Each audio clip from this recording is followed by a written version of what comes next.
అనారోగ్యం, ఉద్యోగం, వ్యాపారం అప్పులతో బాధపడుతున్నారా? వెంటనే జేకేఆర్ గురువు గారికి కాల్ చేసి అపాయింట్మెంట్ తీసుకోండి. Let's start the rapid fire. Yes. The first one, headphones or Bluetooth speakers, which is safer? Okay. Tea or coffee, what is better for the voice? Tea is better. Loud weddings or silent retreats? Silent. One bad habit ENT doctors secretly hate in youth. Google, and another thing is what they bring all the reports in their phone, Okay. and when we ask the report, they keep on checking. Doctor Google and Tenuntar. Doctor, undoubtedly, but follow the home remedy. One food that surprisingly helps voice clarity. There is no food like best. Yes, water. One thing you wish schools taught kids about ENT health. చెవిలో ఉన్నటువంటి లోపాన్ని ఎలాగ పట్టుకోవాలి తెలుసుకోవాలి, మనం నేర్పాలి పిల్లలకి. చెవిటి కావచ్చు, ముక్కు గొంతు సమస్యలు ఎలా వస్తాయి, ఎందుకు వస్తాయి? అంటే మన సమాజంలో వచ్చేటువంటి వ్యాధులు, ఇబ్బందుల్లో 130% చెవి, ముక్కు, గొంతులోనే వస్తాయి. డాక్టర్ అంటే ఒక దేవుడు. ఈ మాట విన్నప్పుడు మీకు ఎలా అనిపిస్తూ ఉంటుంది? బాధలో ఉన్నటువంటి రోగి మా దగ్గరికి వచ్చి అతనికి బాధను నివృత్తి చేసినప్పుడు ఆ రోగి యొక్క ఫేస్ చూస్తే మా ఫీజు మాకు వచ్చేస్తుంది. కోల్డ్ వచ్చినప్పుడు ఇంట్లో అందరూ చాలా మంది ఆవిరి పట్టొచ్చు అంటూ ఉంటారు. ఇది చేయొచ్చా? ప్రాబ్లమ్స్ ఉంటాయి? మేము 4-5 రకాల ట్రీట్మెంట్స్ ఇవ్వచ్చు, 4-5 రకాల మందులు ఇవ్వచ్చు. అందులో 50% పని స్టీల్ ప్లేట్ కింద పడుద్ది, పెద్ద శబ్దం వస్తుంది. పిల్లవాడు ఆ పిల్ల కళ్ళు తెరిచి ఉలిక్కి పడాలి. అలా ఉలి పడలేదు అంటే నేను స్మోక్ చేయట్లేదు, మా ఫ్రెండ్స్ అందరూ చేస్తారని అంటే అది కూడా ఈక్వల్లీ కాదు, ఇంకొద్దిగా ఎక్కువ డేంజర్ అని చెప్తారు.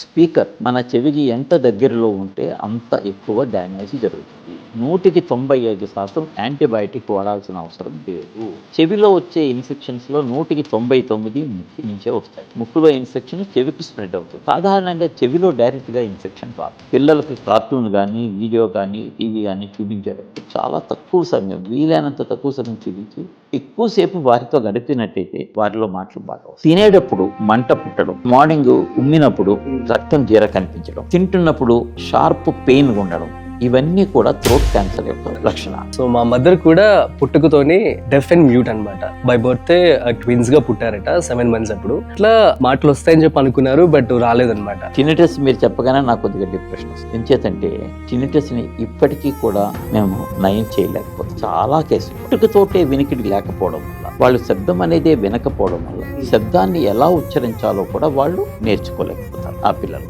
అటువంటి సందర్భంలో వాళ్ళు ఒక చిన్న పాపకి మాటలు రావట్లేదు, ఆపరేషన్ చేశాము, తర్వాత 6 నెలల తర్వాత వాళ్ళ దగ్గరికి వచ్చి బాగా మాట్లాడుతుందండి పాప అంటూ తీసుకొస్తే పాప మనతో మాట్లాడినప్పుడు వచ్చే ఆనందం ఇంత అంత కాదు. హాయ్, హలో, నమస్తే, వెల్కమ్ టు సుమన్ టీవీ. నేను మీ రాజీవ్ పసుపులేటి. సో అందరికీ డాక్టర్స్ డే శుభాకాంక్షలు. సో ఇవాళ డాక్టర్స్ డే సందర్భంగా మనము ENT specialist doctor K Meghnath గారిని తీసుకురావడం జరిగింది. తను MS in ENT, at the same time తను ఆల్మోస్ట్ 700కు పైగా కాక్లియర్ ఇంప్లాంట్ సర్జరీస్ చేయడం జరిగింది. అదేవిధంగా తను ప్రజెంట్ మా ENT హాస్పిటల్స్ మేనేజింగ్ డైరెక్టర్ గా ఉన్నారు. సో తన మాటల్లోనే సో ప్రస్తుతం మనం చూస్తున్నటువంటి సో చెవి, ముక్కు, గొంతుకు సంబంధించినటువంటి ఎటువంటి జాగ్రత్తలు తీసుకోవాలి, ఎటువంటి ప్రాబ్లమ్స్ మనం ఫేస్ చేస్తూ ఉంటాం, అసలు చెవిటి కావచ్చు లేదంటే ముక్కు, గొంతు సమస్యలు ఎలా వస్తాయి, ఎందుకు వస్తాయి, ఈ విషయాలన్నీ కూడా మనకి చెప్పడానికి మనతో ఉన్నారు. సో వారి మాటల్లోనే పూర్తిగా సమాచారం అడిగి తెలుసుకునే ప్రయత్నం చేద్దాం. So let's start. So hi sir, నమస్తే. నమస్తే, ఎలా ఉన్నారు సార్? అవునానండి, thank you Rajiv. So thank you so much sir for coming. It means a lot. ముందుగా మీకు డాక్టర్స్ డే శుభాకాంక్షలు. Thank you very much. So doctor అంటే ఒక దేవుడు. ఈ మాట విన్నప్పుడు మీకు ఎలా అనిపిస్తూ ఉంటుంది? అసలు మీ యొక్క సక్సెస్, ఎంజాయ్మెంట్ అంటే ఏం చెప్తూ ఉంటారు? అంటే మనం ఒక బాధలో ఉన్నటువంటి రోగి మా దగ్గరికి వచ్చి అతనికి బాధను నివృత్తి చేసినప్పుడు ఆ రోగి యొక్క ఫేస్ చూస్తే మా ఫీజు మాకు వచ్చేస్తుంది. అవునా?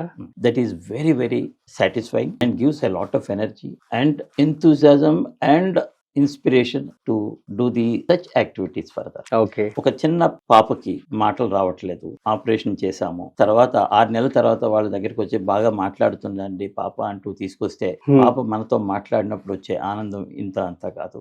Okay, phenomenal. Great sir. So మరి సక్సెస్ ని ఎలా ఎంజాయ్ చేస్తున్నారు అంటే ఏం చెప్తారు? ఆల్మోస్ట్ 99.9% సక్సెస్ఫుల్ గానే ఉంటాయి. We enjoy it. But occasionally ఒక్కొక్కసారి మనం చేయలేని పరిస్థితులు, ముఖ్యంగా క్యాన్సర్ విషయంలో ఓకే. కొన్ని క్యాన్సర్ కేసెస్ మనం కంప్లీట్ గా క్యూర్ చేయలేకపోతాము, అప్పుడు కొద్దిగా బాధ అనిపిస్తుంది. కానీ but next patient again a successful patient చూడగానే మనం ఓకే. సో ప్రస్తుతం మనం చూసినటువంటి సమాజంలో చెవి, ముక్కు, గొంతుకు సంబంధించి ఎటువంటి సమస్యలు మీరు ఎక్కువగా చూస్తూ ఉన్నారు? అంటే మన సమాజంలో వచ్చేటువంటి వ్యాధులు, ఇబ్బందుల్లో 130% చెవి, ముక్కు, గొంతులోనే వస్తాయి. ఓకే. ముఖ్యంగా ముక్కు, అక్కడి నుంచి గొంతు. ఇది చాలా తరచుగా మనం చూస్తూ ఉంటాము. ఓకే. మనకందరికీ తెలిసినదే కామన్ కోల్డ్ అంటాము. Common cold is nothing but viral infection. అది ముక్కు లోపల వచ్చేటువంటి వైరల్ ఇన్ఫెక్షన్. అది ముక్కులో మొదలయ్యి అక్కడి నుంచి గొంతు, వాయిస్ బాక్స్ అంటే స్వరపేటిక, అక్కడి నుంచి లంగ్స్, మిగతా శరీరాన్ని అంతటికీ కూడా పాకే అవకాశం ఉంటుంది. దీన్ని కామన్ కోల్డ్ లేదా influenza or viral infection, viral cold అంటాము. ఓకే. ఇది మనం తరచుగా చూస్తుంటాం, ముఖ్యంగా సీజన్స్ లో ఎక్కువగా చూస్తూ ఉంటాం. కోవిడ్ తర్వాత ఈ రకమైన పేషెంట్స్ ఎక్కువగా మనం చూస్తున్నాము. దీనికి సరైన ట్రీట్మెంట్ సకాలంలో తీసుకుంటే ఈ ఇన్ఫెక్షన్ శరీరంలోని మిగతా భాగాలకి సోకకుండా ఉంటుంది. అంతేకాకుండా ముక్కు, చెవి, గొంతులో పెర్మనెంట్ డ్యామేజ్ చేయకుండా అది మన శరీరం నుంచి వెళ్ళిపోతుంది. ఓకే. సో మరి మనం చూస్తున్నట్లయితే కోల్డ్ వచ్చినప్పుడు ఇంట్లో అందరూ చాలా మంది ఆవిరి పట్టొచ్చు అంటూ ఉంటారు. ఇది చేయొచ్చా? ఏమైనా ప్రాబ్లమ్స్ ఉంటాయి? తప్పకుండా చేయొచ్చు, చెయ్యాలి. అయితే ఈ కామన్ కోల్డ్ కి, వైరల్ ఇన్ఫెక్షన్ కి ఇచ్చేటువంటి ట్రీట్మెంట్ లో మేము 4-5 రకాల ట్రీట్మెంట్స్ ఇవ్వచ్చు, 4-5 రకాల మందులు ఇవ్వచ్చు. అందులో 50% పని వేడి నీళ్ల ఆవిరి పీల్చడం ద్వారా జరుగుతుంది. ఓకే. అయితే ఆ పని చేసే ముందు, అంటే వేడి నీళ్ల ఆవిరి పీల్చే ముందు ముక్కు లోపలికి జైలోమెటజోలిన్ లేదా ఆక్సిమెటజోలిన్ అనేటువంటి ముక్కులో చుక్కల మందు 2 చుక్కలు ముక్కులో వేసుకుని తర్వాత వేడి నీళ్ల ఆవిరి పీల్చినట్టయితే చాలా మంచి ఫలితం వస్తుంది. అయితే ఇందాక అనుకున్నాం కదండి, కామన్ కోల్డ్ అవును, తరచుగా వస్తూ ఉంటుంది. ఎంత తరచు అంటే ప్రతి మనిషికి ఏడాది కాలంలో కనీసం ఒకసారి వస్తుంది. ఓకే. కొద్ది మందిలో 2 సార్లు రావాలి. అంతకంటే ఎక్కువ వస్తే గనక వారికి ఏదో రకమైనటువంటి ఇమ్యూనిటీకి రోగ నిరోధక శక్తికి సంబంధించిన జబ్బు ఉందని అనుకుంటాం. ఏ జబ్బు లేకపోయినట్టయితే రోగ నిరోధక శక్తికి సంబంధించిన జబ్బులు ఏడాదికి 1-2 సార్లు రావడం సహజం. అది రావాలి కూడా. అలా ఫర్ ఎగ్జాంపుల్ కొంతమందికి నాకు 5 ఏళ్ల నుంచి జలుబు రాలేదండి అని వస్తుంటారు. ఆ వచ్చినప్పుడు మాత్రం విపరీతమైన జలుబు రావడమే కాకుండా కాంప్లికేషన్స్ ఎక్కువ వస్తుంటాయి. అంచేత ఏడాదికి ఒక జలుబు రావడం మంచిది. ఓకే. అయితే ఈ జలుబు అంతటితోటి అంటే ఇన్ఫెక్షన్ ని కలుగు చేసి వైరస్ మన శరీరం నుంచి 5 రోజుల్లో వెళ్ళిపోతుంది. ఓకే. ఆ వెళ్ళిపోయే టైంకి మన ముక్కు, గొంతు, చెవి ఈ మూడిట్లో ఎటువంటి డ్యామేజ్ లేకుండా వెళ్ళిపోతే గనక మనకు చాలా అదృష్టవంతం. ఓకే. ఇది 195 సార్లు ఇలాగే అవుతుంది. అయితే ఇందాక మనం చెప్పుకున్నట్టుగా ముక్కు లోపల చుక్కల మందు వేడి నీళ్ళ ఆవిరి పట్టినట్టయితే 195 కాకుండా 99 సార్లు వెళ్ళిపోతుంది. ఒక ఓన్లీ 1% రిస్క్ మాత్రమే ఉంటుంది, ఇంకా తక్కువే అని చెప్పుకోవచ్చు. అయితే ఎప్పుడు మొదలు పెట్టాలి? మనకి జలుబు వచ్చిన వితిన్ 12 గంటల లోపు ఈ ఆవిరి పట్టడం గనక మొదలు పెట్టినట్టయితే చాలా మంచి ఫలితం ఉంటుంది. అయితే చాలా మంది ఇందులో కొద్దిగా ఏమన్నా పసుపు వేయచ్చా అండి అని, తప్పకుండా వేయచ్చు. పసుపు యాంటీవైరల్, ఇమ్యూనిటీ పెంచే కెమికల్, అది తప్పకుండా వాడాలి. నెక్స్ట్ క్వశ్చన్ వచ్చేసి, ఇప్పుడు చెవిలో ఇచ్చింగ్ కావచ్చు, పెయిన్ కావచ్చు, ఏమైనా ఇరిటేషన్ గా అనిపించినప్పుడు యూజువల్ గా పిల్లల్లో చూస్తూ ఉంటాం, పేరెంట్స్ స్లైడ్స్ పెట్టి తీస్తూ ఉంటారు. ఇది ఎంతవరకు చేయొచ్చు? అసలు ఇది సజెస్టబుల్ అంటారా? చేయకూడదు. ముఖ్యంగా ఈ బడ్ అనేది, ఇయర్ బడ్ కానీ ఏదైనా హుక్ కానీ ఏదైనా ఏది పడితే అది వాడుతూ ఉంటారు. అవును, అది మాత్రం ఎట్టి పరిస్థితుల్లోనూ వాడదు. అయితే చాలా మంది చేసే పొరపాటు ఏంటంటే, స్నానం చేసిన తర్వాత చెవి లోపలికి వాటర్ వెళ్ళింది, అది క్లీన్ చేసుకోవాలని బడ్స్ లేదా ఏదైనా టవల్ కానీ ఏదో ఒకటి పేపర్ కానీ ఏదో పెట్టి క్లీన్ చేస్తూ ఉంటారు. ఆ వాటర్ పోవాలి అని అర్థిస్తుంది. ఇక్కడ సమస్య ఏంటంటే, చెవి లోపల ఉన్నటువంటి చర్మం చాలా పలచగా ఉంటుందండి. ఎంత పలచగా ఉంటుంది? పేపర్ థిక్నెస్ కంటే తక్కువ ఉంటుంది. అలాంటి చర్మం మన పేపర్ లాగే ఉంటుందండి. ఆ చర్మం నానిన తర్వాత అది కూడా ఒక నానిన పేపర్ లాగా మారిపోతుంది. మీరు అబ్జర్వ్ చేయండి, నానిన పేపర్ మీద రాయబోతే ఏమవుతుంది? చిరిగిపోతుంది. అవును. అలానే చెవి లోపల చర్మం కూడా నానిన తర్వాత, స్నానం చేసినప్పుడు 10 నిమిషాలు వాటర్ లో నానింది కదండి, దాన్ని క్లీన్ చేయబోతే అది చిరిగిపోయి అంటే అల్సర్ ఫామ్ అవుతుంది, పుండు ఫామ్ అవుతుంది. అలా పుండు ఫామ్ అయినప్పుడు ఇన్ఫెక్షన్ లోపల భాగాలకి వెళ్తుంది. ఓకే. మరి ఎట్లాంటి జాగ్రత్తలు తీసుకోవాలి ఇలా జరగకుండా అంటే? సో స్నానం చేసిన తర్వాత చెవిలో ఇరిటేషన్ ఉన్నా సరే ఏమీ చేయకుండా దాన్ని వదిలేయాలి. ఓకే. అదే ఆరిపోతుంది కొద్దిసేపట్లో, అంతే. చెవి మాత్రం క్లీన్ చేయకూడదు. సో అనుకోకుండా వాటర్ చెవిలోకి వెళ్ళిపోయి అనుకుందాం, సో ఆటోమేటిక్ గా బయటకు వచ్చేస్తాయా, ఆరిపోతాయా? ఇన్ఫెక్షన్ సోకే అవకాశం ఉంటుందా? అవి తప్పకుండా బయటకు వచ్చేస్తాయి. ఒకవేళ ఉన్నా సరే కొన్ని గంటల్లో ఆరిపోతాయి. అవునా? అంచేత మనం మాత్రం వాటిని క్లీన్ చేయకూడదు, తొడవడానికి ప్రయత్నించకూడదు. చెవికి సంబంధించి వినికిడి, ఈ విషయం నేను ఇప్పటివరకు ఎక్కడ చెప్పలేదు. సో మా మదర్ కూడా పుట్టుకతోని డెఫ్ అండ్ మ్యూట్ అన్నమాట. సో తను బై బర్త్ ట్విన్స్ గా పుట్టారట 7 months అప్పుడు.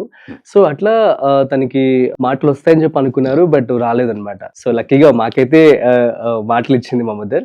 సో అయితే అసలు వినికిడి లోపం అన్నది ఎందుకు వస్తుంది, ఏంటి అంటే ఏం చెప్తారు? ఇప్పుడు మీ మదర్కి ఉన్నటువంటి ప్రాబ్లమ్, వచ్చినటువంటి ప్రాబ్లం మోస్ట్ ప్రాబబ్లీ జెనెటిక్ అండి. జీన్స్ చేసే పని ఏంటంటే ప్రతి జీన్ కూడా ఒక రకమైనటువంటి ప్రోటీన్ బాడీలో తయారు చేస్తుంది. ఈ ప్రోటీన్ చేసే పని ముఖ్యంగా చెవి లోపల ఇన్నర్ ఇయర్ లో కాక్లియా అంటాము. కాక్లియాలో ఉన్నటువంటి ఈ ప్రోటీన్ చేసే పని శబ్ద తరంగాలని అంటే యాంత్రిక తరంగాలని తీసుకుని వాటిల్ని విద్యుత్ తరంగాలుగా మారుస్తుంది. ఈ చేసే ప్రోటీన్ ఆ పర్టికులర్ జీన్ బాడీలో మిస్ అవ్వడం వల్ల మనకి ఈ వినికిడి అనేది లేకుండా ఉంటుంది.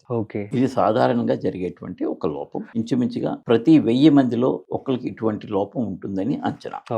అయితే ఈ జీన్ మిస్ అవ్వడం వల్ల ఆ లోపం ఏర్పడి అయస్కాంత తరంగాలుగా అంటే యాంత్రిక తరంగాలు విద్యుత్ తరంగాలుగా మారేటువంటి ప్రక్రియ జరగకపోవడం వల్ల ఇన్నర్ ఇయర్ నుంచి ఉన్నటువంటి నర్వు మెదడుకి ఎటువంటి సంకేతాలని పంపించలేకపోతుంది. తద్వారా వినికిడి లోపం అనేది ఏర్పడుతుంది. సో అందువల్ల వీళ్ళకి పుట్టుకతోటే వినికిడి లేకపోవడం వల్ల, వాళ్ళు శబ్దం అనేది వినకపోవడం వల్ల శబ్దాన్ని ఎలా ఉచ్చరించాలో కూడా వాళ్ళు నేర్చుకోలేకపోతారు ఆ పిల్లలు. అటువంటి సందర్భంలో వాళ్ళు మూగా చెవిటి పిల్లలుగా మిగిలిపోతారు. మరి దీన్ని మనం ఎరాడికేట్ చేయలేమంటారా? ఒకవేళ అలా పుట్టిన వెంటనే ఎప్పటికీ మనం డయాగ్నోస్ చేయొచ్చు at the same time. So దీనికి ఇప్పుడు మనం చూస్తున్నట్టయితే కోక్లియర్ ఇంప్లాంటేషన్స్ అని రావడం జరిగింది. ఇవి ఎప్పటి నుంచి వచ్చాయి, ఎట్ ది సేమ్ టైం ఎప్పుడు గుర్తించి మనం కేర్ తీసుకోవాలి? ఈ కాక్లియర్ ఇంప్లాంట్ అనేది ప్రపంచంలో ఇంచుమించుగా 1985 నుంచి 90 మధ్య కాలంలో మొదలు పెట్టడం జరిగింది.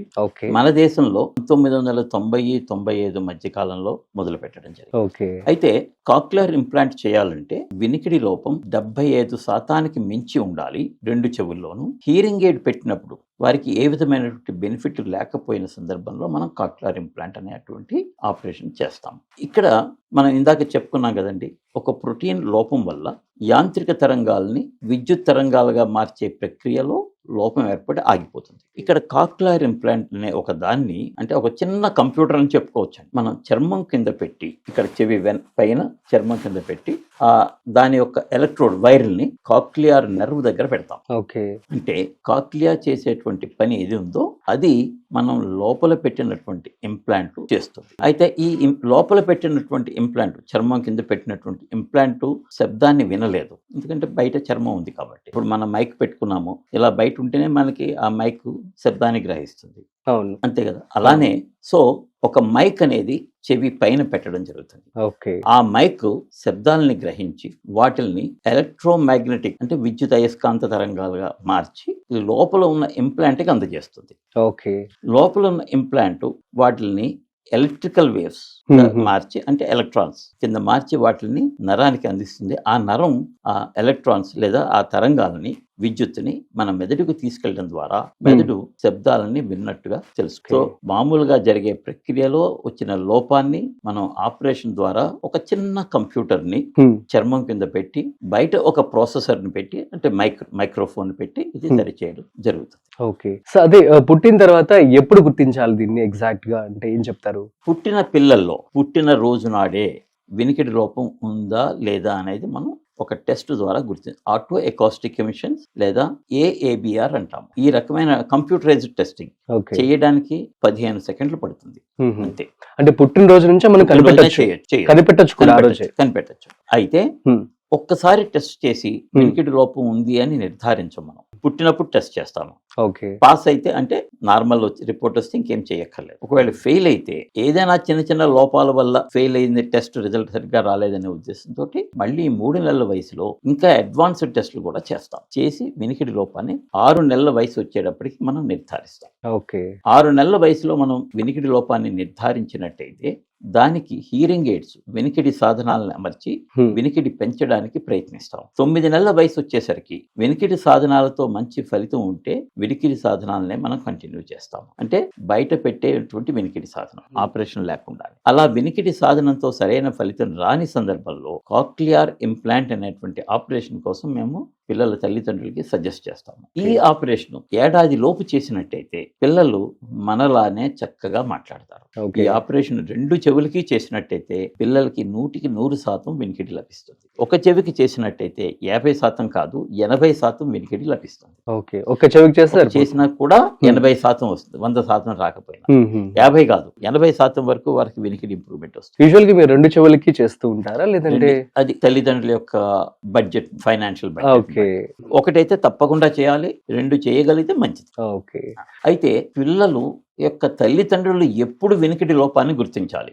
ఇప్పుడు ఇందాక నేను చెప్పినట్టుగా పుట్టిన రోజు నాడు 3 నెలల వయసులోనూ వినికిడికి పరీక్షలు చేసి గుర్తించవచ్చు అనుకున్నాం. అలా లేకపోయినా కూడా తల్లిదండ్రులు వినికిడి లోపాన్ని గుర్తించవచ్చు. ఓకే, ఎలాగంటే 3 నెలల వయసు నుంచి ఇంట్లో ఏదైనా శబ్దం వచ్చినప్పుడు దానికి ఉలిక్కి పడ్డం అనేది మనం గమనించాలి. ఫర్ ఎగ్జాంపుల్, ఒక ఏదో స్టీల్ ప్లేట్ కింద పడింది, పెద్ద శబ్దం వచ్చింది, పిల్లవాడు పిల్ల కళ్ళు తెరిచి ఉలిక్కి పడాలి. అలా ఉలిక్కి పడలేదు అంటే వినికిడి లోపం ఉన్నట్టు. రెండవది, 6 నెలల వయసు నుంచి మనం మాట్లాడే శబ్దానికి వాళ్ళు లేవడం, పడుకున్న పిల్లలు మనం మాట్లాడుకుంటే లేచిపోయారు అంటే వాళ్ళకి వినిపించిందని. అలాగే మన మాటలకి వాళ్ళలో రియాక్షన్ రావాలి. ఇది లేకపోయినట్టయితే వినికిడి లోపం ఉంది అని అనుమానించాలి, టెస్టులు చేయించుకోవాలి. ఇవాళ ఈ పరీక్షలన్నీ చాలా హాస్పిటల్స్ లో మనకు అందుబాటులో ఉన్నాయి. అంటే ఇది పెద్దగా ఖర్చు అయినది కూడా కాదు. కొన్ని హాస్పిటల్స్ అయితే ఈ పరీక్షలన్నీ ఉచితంగా చేస్తున్నారు. ఇప్పుడు మా ఈఎన్టీ హాస్పిటల్లో కూడా 1 ఏడాది వయసు వరకు చిన్న పిల్లల్లో వచ్చే వినికిడి పరీక్షలు మేము ఉచితంగా నిర్వహించడం జరుగుతుంది. Great sir. సో నెక్స్ట్ వచ్చేసి దీనికి ఖర్చు ఎంత అవుతుందంటే ఏం చెప్తారు? దీనికి ఖర్చుతో కూడుకున్న వ్యవహారం ఇది. ఎందుకంటే ఇప్పటి వరకు కూడా ఈ కాక్లియర్ ఇంప్లాంట్ అన్ని మనం దిగుమతి చేసుకుంటున్నాము. ఒకవేళ ఇండియాలో గనక తయారైతే మనకి ఖర్చు చాలా తగ్గే అవకాశం ఉంది. అడ్వాన్స్డ్ ఇంప్లాంట్ అయితే దగ్గర 15 లక్షల వరకు ఉంటుంది. బేసిక్ ఇంప్లాంట్ 6-7 లక్షలు ఉంటుంది. ఈ మధ్యలో కూడా రకరకాల మోడల్స్ మనకి అందుబాటులో ఉన్నాయి. ఏ ఇంప్లాంట్ అంటే అడ్వాన్స్డ్ ఇంప్లాంట్ చేసామా, బేసిక్ చేసామా అనే దానికంటే ఎంత తొందరగా ఇంప్లాంట్ చేసామన్నదే ముఖ్యం. చాలా మంది తల్లిదండ్రులు తెలియక ఇంకొద్దిగా ఒక 6 నెలలు ఆగి డబ్బులు పోగు చేసుకుని అడ్వాన్స్డ్ ఇంప్లాంట్ చేద్దామని అనుకుంటారు. కానీ వాళ్ళందరికీ నేను ఇచ్చే సలహా ఏంటంటే, కాదు, మీరు ఎంత తొందరగా చేశారన్నదే ఇంపార్టెంట్. బేసిక్ చేసినా అడ్వాన్స్డ్ చేసినా పెద్ద తేడా తేడా ఉంటుంది. వాయిస్లో వాళ్ళకి వినిపించే శబ్దంలో, మెలోడీలో తేడా ఉండొచ్చు, కానీ శబ్దం క్లారిటీలో తేడా ఉంటుంది. ఓకే, అంచేత ఇంప్లాంట్ మనం ఎంత తొందరగా చేసామో, ఎంత చిన్న వయసులో చేస్తే మనం అంత మంచి ఫలితాన్ని పొందుతాం. Okay, great sir. Next question వచ్చేసి, ఇప్పుడు మనం చూస్తున్నాము స్మోకింగ్ చేయడం వల్ల ఊపిరితిత్తులకి ఎఫెక్ట్ అవుతుందని చెప్పి. ఓన్లీ ఊపిరితిత్తులకి ఎఫెక్ట్ అవుతుందంటారా? కానీ ఈఎన్టీ, సో ఇయర్, నోస్ కి, థ్రోట్ కూడా ఇన్ఫెక్షన్, మొత్తం శరీరానికి ఎఫెక్ట్ అవుతుందండి. ఓకే, స్మోకింగ్ లో 2 రకాలు మనకి విష పదార్థాలు ఉంటాయి. కొన్ని హైడ్రోకార్బన్స్. ఈ హైడ్రోకార్బన్స్ వల్ల ఊపిరితిత్తులు అంతేకాకుండా శరీరంలోని అన్ని, అంటే స్మోక్కి తగిలినటువంటి ప్రతి భాగంలోనూ క్యాన్సర్కి సంబంధించిన మార్పులు వచ్చే అవకాశం ఉంటుంది. ఓకే. రెండవ విష పదార్థం ఏంటంటే నికోటిన్. నికోటిన్ వల్ల మన శరీరంలోని ప్రతి అవయవం దెబ్బతింటుంది. అది కన్ను, మెదడు, చెవి, ముక్కు, గొంతు, ఊపిరితిత్తులు, రక్తనాళాలు, గుండె, ఊపిరితిత్తులు, కిడ్నీస్, అన్ని పార్ట్లలోనూ దాని యొక్క ఎఫెక్ట్ ఉంటుంది. అంచేత స్మోకింగ్ తప్పకుండా అవాయిడ్ చేయాలి. ఇంకొక చిన్న నా సలహా ఏంటంటే మన మిత్రులందరికీ చెప్పండి, స్మోకింగ్ కాదు, ప్యాసివ్ స్మోకింగ్ కూడా మీరు అవాయిడ్ చేయాలి. చాలా మంది నేను స్మోక్ చేయట్లేదు, మా ఫ్రెండ్స్ అందరూ చేస్తారండి అంటారు. అది కూడా ఈక్వల్లీ కాదు, ఇంకొద్దిగా ఎక్కువ డేంజర్ అని చెప్పుకోవాలి. అవునా? ఎందుకంటే ఈ స్మోకింగ్ కి, ఈ సిగరెట్ కి ముందు బట్టన్ ఒకటి ఉంటుంది, దట్ హ్యాస్ ఎ ఫిల్టర్ అనమాట. ఆ ఫిల్టర్ ఏం చేస్తుందంటే ఈ హైడ్రోకార్బన్స్ ని బ్లాక్ చేస్తుంది. ఫిల్టర్ చేసేసి నికోటిన్ ని మాత్రమే లోపలికి పంపిస్తుంది. అందువల్ల స్మోక్ చేస్తున్న వాడికి క్యాన్సర్ రిస్క్ కొద్దిగా తక్కువ ఉంటుంది. పక్కన ఉన్న వాడికి బయట పొగ అంతా వెళ్తుంది, వాడికి క్యాన్సర్ రిస్క్ ఎక్కువ ఉంటుంది. So passive smoking is also dangerous. మీ ఫ్రెండ్స్ ఎవరైనా స్మోక్ చేస్తుంటే వాళ్ళతో ఫ్రెండ్షిప్ కట్ చేసుకోవడం మంచిది. Great suggestion, thank you sir. Next, so drinking, మందు, ఆల్కహాల్, సో దీని ద్వారా కూడా ఎటువంటి ఎఫెక్ట్స్ ఉండే ఛాన్స్ ఉంటుంది? Ear, nose or throat. Alcohol వల్ల క్యాన్సర్ వచ్చే రిస్క్ కొద్దిగా తక్కువని చెప్పుకోవచ్చు. అందులోనూ ముఖ్యంగా ఆల్కహాల్ డైల్యూట్ చేసి తాగినప్పుడు క్యాన్సర్ వచ్చేటువంటి రిస్క్ ఇంకొద్దిగా తక్కువగా. ఓకే. అయితే ఆల్కహాల్ వల్ల మొత్తం శరీరంలో దాని ఎఫెక్ట్స్ ఉంటాయి. ముఖ్యంగా బ్రెయిన్ మీద ఎఫెక్ట్ ఉంటుంది, మన పెర్ఫార్మెన్స్ మీద ఎఫెక్ట్ ఉంటుంది, అండ్ హార్ట్, బ్రెయిన్, ఈ రెండింటి మీద కూడా ఎఫెక్ట్ ఉంటుంది. కాబట్టి ఆల్కహాల్ని అవాయిడ్ చేసుకోవాలి. అయితే డైరెక్ట్గా చెవి, ముక్కు, గొంతు మీద ఎటువంటి ప్రభావం లేదనే చెప్పుకోవచ్చు. Okay, fine. నెక్స్ట్ ఇప్పుడు మనం చూస్తున్నాం బయట ట్రాఫిక్ కావచ్చు, లేదంటే DJ sounds and TV volume పెంచేసుకొని, సో ఫర్ ఎగ్జాంపుల్ నైట్ టైమ్స్లో నెట్ఫ్లిక్స్లో మంచి సినిమా వస్తుందని చెప్పి పెద్ద సౌండ్ పెట్టుకొని హెడ్సెట్ యూస్ చేసుకొని వింటూ ఉంటాము.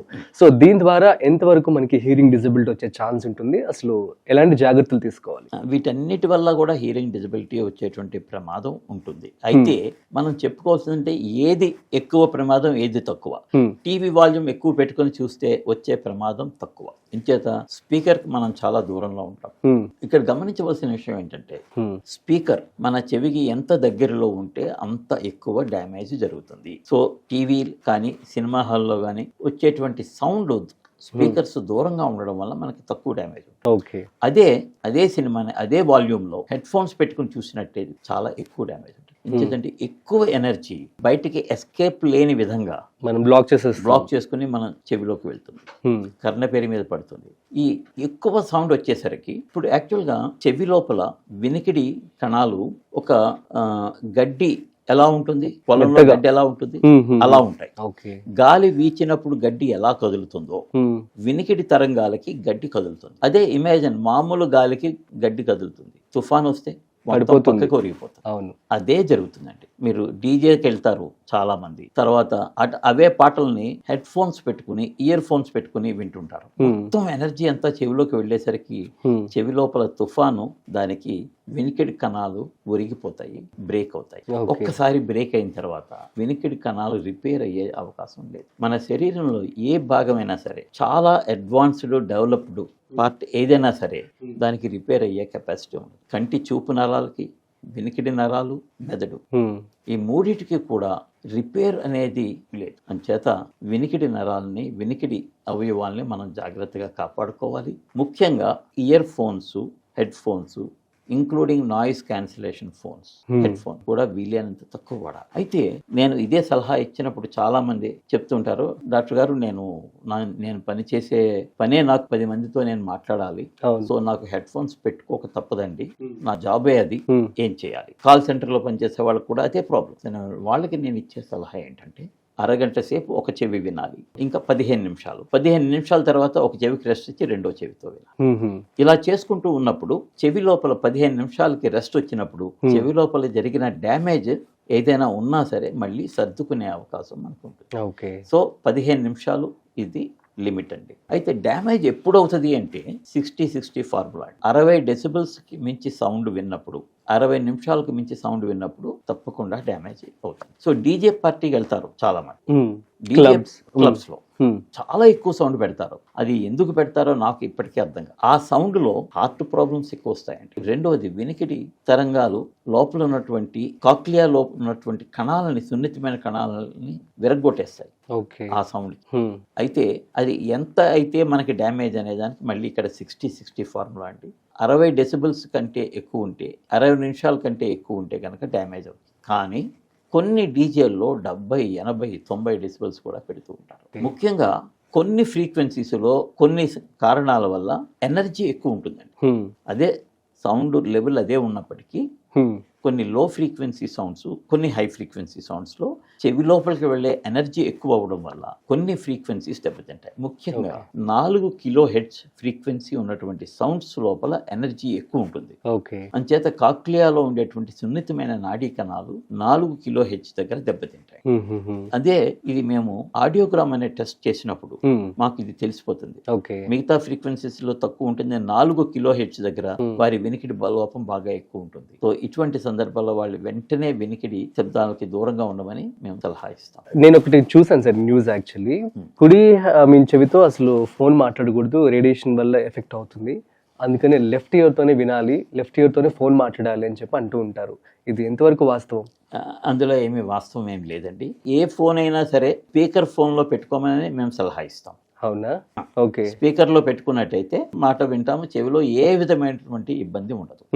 మామూలుగా ఫోన్ దగ్గర పెట్టుకుని మైక్రో స్పీకర్ ద్వారా వింటున్నప్పుడు వచ్చేటువంటి ఒక ఇబ్బంది ఏంటంటే, ఈ ఫోన్ తీసుకునేటువంటి మైక్రోవేవ్స్ మన చెవికి దగ్గరలో ఉండడం వల్ల చెవి బయట భాగాల్లో కొంత వేడి పెరిగి కొద్దిగా ఇబ్బంది కలిగే అవకాశం ఉంటుంది. అంతకుమించి ఏ విధమైనటువంటి ఇబ్బంది ఉండదు. కానీ సౌండ్ ఎక్కువైనట్టయితే చెవి డ్యామేజ్ అయ్యే అవకాశం ఉంది. అదే స్పీకర్ పెట్టుకున్నప్పుడు సౌండ్ ఎక్కువ ఉన్నా సరే చెవిలో జరిగేటువంటి డ్యామేజ్ తక్కువ ఉంటుంది.